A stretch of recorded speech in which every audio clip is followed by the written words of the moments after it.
XO Welcome back, Takeover. guys, to a brand new episode of XO Takeover Season 3. Read the name, you know it. We're here, out here, and we are joined with a special guest this week, Seth Xo. Welcome to the show. How are you feeling? Good. So, for those who may not know who you are, do you want to give a quick introduction to yourself and what you do? Basically, I just like make all different like types of edits on my page, stuff like that. And a recent one was reshared by Summer Origins and Nespresso, if I'm Yes, correct. that's correct. So, Yes, how that must have felt amazing, surely. and it was great. Oh my god, that was one. That was awesome. I want to thank Abel saw it himself, but you know, let's hope. Can we expect to see some more edits in the future? Definitely, yeah, definitely. Anything in particular? Mainly, I just do like covers. I just got a Hills edit in black and white that I just did, so probably gonna do some with that later. And for those who may not know, you did our recent logo as well Yes, and our that's intro right. for season 3, That's right. which can't thank you enough for. Of course. I might have to get you back again for season 4. Who knows? We all know the drill now. No XO takeover. I'm going to ask you a few questions. Then we've got a new segment that hopefully people are enjoying by now. And then in traditional style, top 5 XO songs and why. Um, so I want to kick it off with Hurry Up Tomorrow. Um, how do you interpret how do you interpret the meaning behind Hurry Up Tomorrow?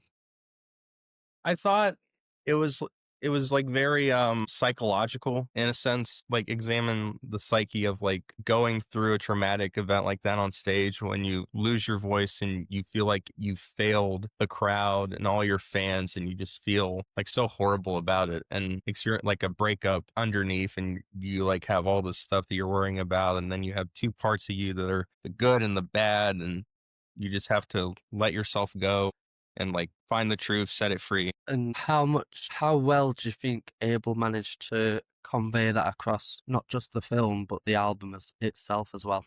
I think he conveyed it really well. I think once you get into like the first half, it's like he's like going through the breakup and like the trauma, but then like near the end, he's finally had the acceptance and the character is gone and now he's reborn as Abel himself. And with the film that was based on the album, as we know, and a lot of the tracks from the album were featured on the film. Is there any that wasn't featured on the film that you wish you heard on the film?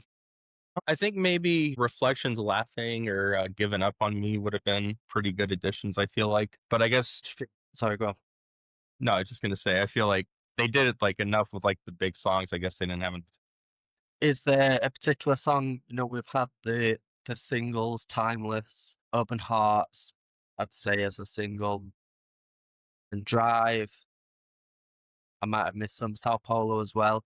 Is there any others that you wish were a single that weren't a single? I think maybe Baptized in Fear would have been a really good single. I think he'd have brought that out instead of Timeless or after Timeless instead of Sao Paulo. Maybe after Timeless. And just feel like it would have gotten a better reception instead of Sao Paulo. I think it definitely would have gotten a lot of reception. I don't understand the Sao Paulo, mate, personally.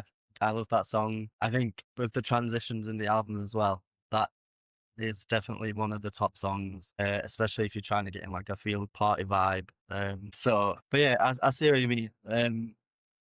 So then with with this album, we've had lots of features on it and past albums before, multiple features across the board, top artists as well. How do you feel about the Weeknd's collaborations with other artists? With what? I'm sorry. Other artists. I think it's like good seeing him like branch out, like giving like Florence and the Machine like a good like I think she did really good on her part of Reflections Laughing, and obviously Travis also as well. But I think it'd be cool to see him branch out with like other artists too, like maybe like Billie Eilish for example would be a good feature. Yeah, I heard a lot of speculation before the album came out about Billie Eilish being on Hurry Up Tomorrow, which I'm kind of glad she wasn't, but maybe they could get together and do their own song someday. Bruno Mars is another person that has been mentioned that they'd do a great song together. What are your thoughts on that? I think they would be like really good together because they both have they share like a lot of similarities. Obviously, both of them came up around the same time, and then they're both obviously inspired by Michael Jackson and like very like similar vocal styling. So I would definitely love to see them collaborate together. I think that would be. Yeah, I guess only time will tell. Do you feel like we'll see more collaborations from Abel going forwards, or do you feel like that's it, he's done? I feel like he might do a little more. I know he said Another One of Me would be his last, but obviously he had a lot more lined up with Future and Metro and Nav and all that. But I feel like he might have a little more in him before he goes like fully solo to just releasing music under his name instead of The Weeknd. What's one collaboration you wish you didn't see? If you could get rid of that collaboration on that track, which one would it be? Honestly, maybe Rather Lie. I feel like that could have been a lot better as a solo than with Cardi. I feel like. Do you feel like with that they were trying to go 2 for 2, Timeless and Rather Lie?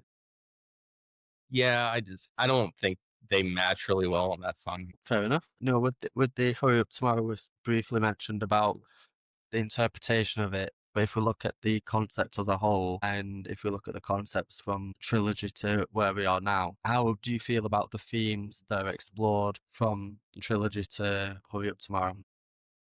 I mean, obviously, it's a little different as he's gone forward. He's gotten sober and he's off the drugs, off the alcohol. But there is some similarities, like of like depression is obviously kind of like a big one in Hurry Up Tomorrow. Like Cry for Me is like kind of a big example of that. So Do you feel that it just stays that way from beginning to end, from Trilogy to Hurry Up Tomorrow, or do you feel like there's spikes and changes in between? I kind of like the changes in between. It shows a lot of development and how far he's come in the past 14 years. So I definitely am like welcome to all the like changes and stuff. It's Do you feel like us as fans have grown with him? oh, definitely, yeah. I mean, I started listening to him in 2016, and I've been like riding like ever since. What song stands out to you the most?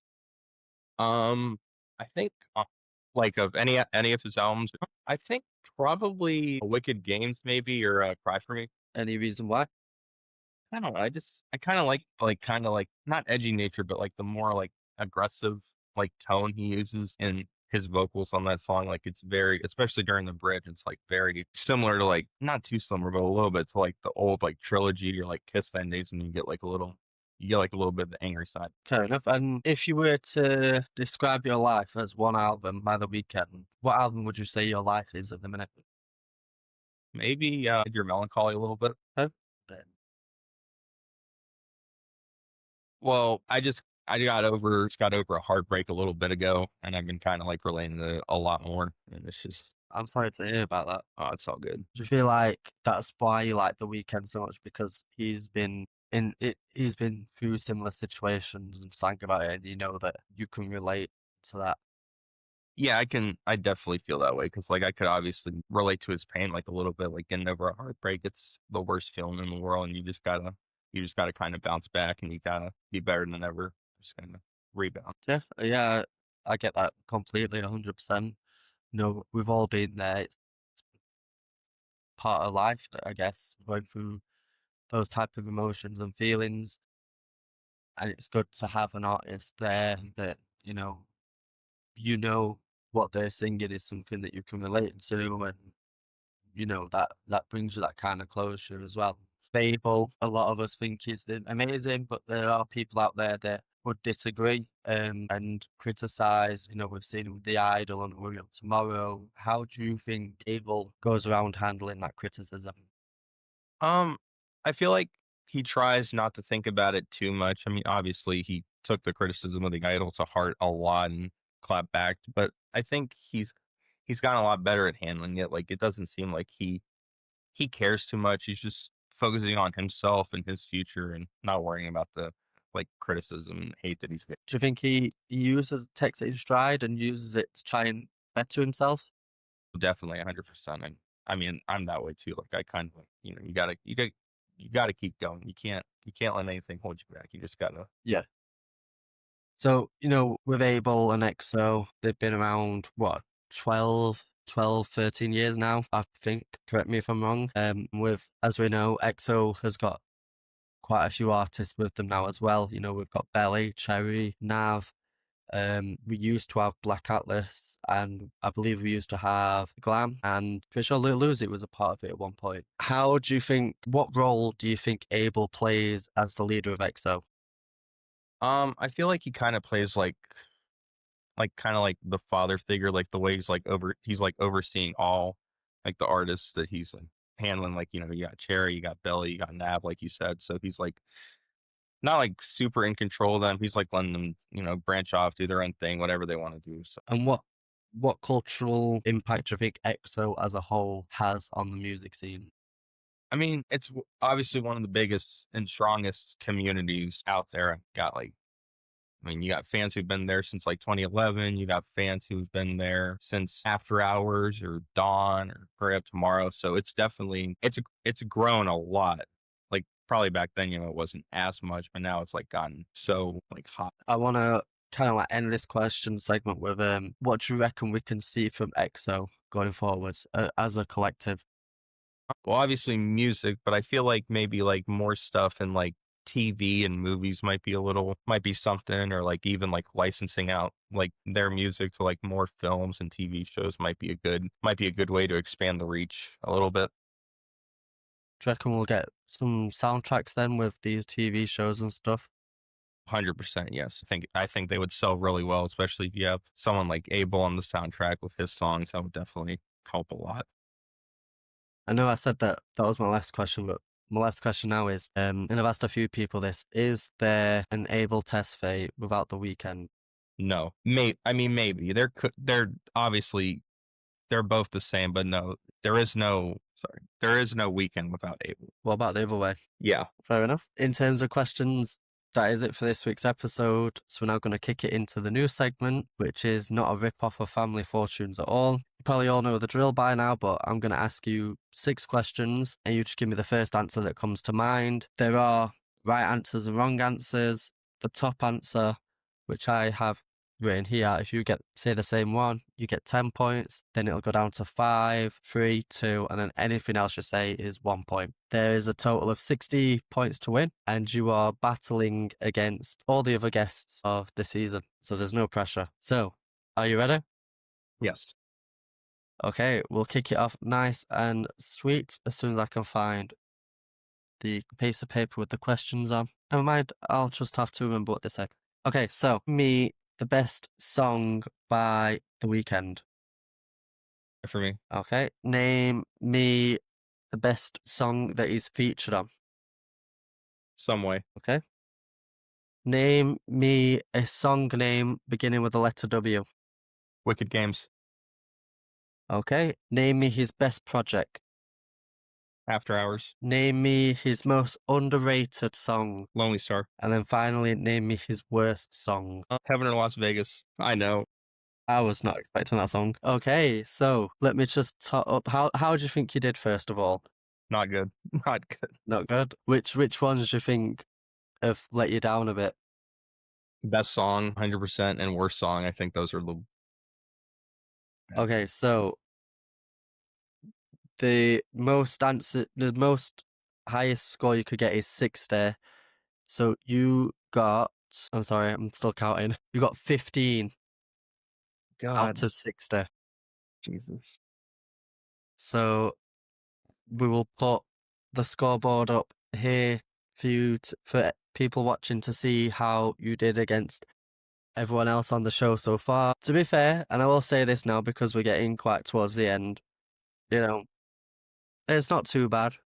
Yeah. Like, to be fair, this has been a difficult segment, not just for yourself, but like for everyone else taking part in it. And I know that while you can get a high score, you have to kind of like think like the typical bandwagon XO fan to an extent, because the answers provided were the answers given by the people who follow myself on Instagram, XO Takeover.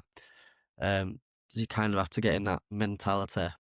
But, you might still win.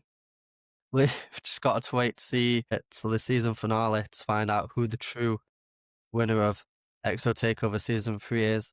But unfortunately now it's time to end and hand it over to you in traditional XO style to let us know your top 5 XO songs and why. Better Believe at number 5. I think Abel's verse obviously is great, and so is Belly's, obviously, but Young Thug is kind of ruins it a little bit. 4, say The Zone. Didn't like it as much before, but I've grown to appreciate it. And Thursday as a whole used to be my least favorite mixtape. 3, I'm going to say Cry For Me. A little overplayed, but I still enjoy it. 2, I'm going to say Snow Child. Severely underrated on After Hours. I think it's probably top 5, maybe top 10 on the album. And number 1, I'm going to say Loft Music. It's just something about it. I don't know if it's the guitar or whatever, but yeah.